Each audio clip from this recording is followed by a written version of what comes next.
प्रतापगडाच्या पायथ्याखाली अफजलखानाला फाडला होता. पुण्यात शाहिस्तेखानाला पुरता कोंडला होता. पुरंदरच्या पायथ्याला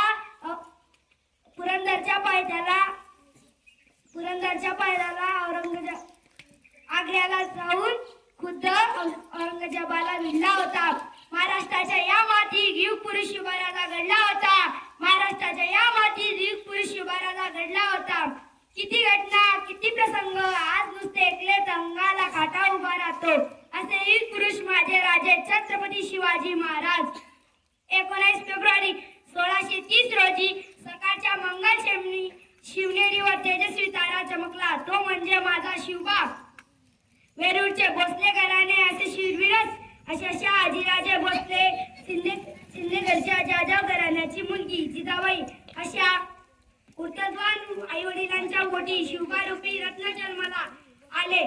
शिवबाचे बालपणीचे खेळही काय तर तलवार चालवणे, किल्ले रचणे, घोड्यावर बसणे, जणू काही स्वराज्य स्थापनेची रंगीत तालमीच. तोरणा किल्ला जिंकून अगदी बालवयातच स्वराज्यात तोरणा किल्ला माझ्या राजाने बांधला आणि एक एक करत जवळजवळ 350 किल्ले या स्वराज्याला जोडले. शिवरायांचे वैशिष्ट्य म्हणजे सर्व धर्माचे लोक सुखात नांदत होते.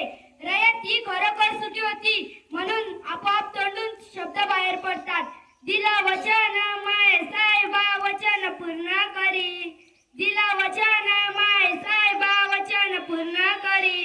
बाई माझ्या ग शिवराजा ग बसला घोड्यावरी. बाई राजा ग बसला घोड्यावरी. जिजाबाई मनाशी धरलेल्या स्वराज्याचे स्वप्न शिवाजी महाराजांनी पूर्ण करून दाखवलं.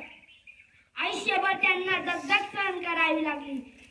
3 एप्रिल 1680 रोजी रायगडावर त्यांनी देह ठेवला.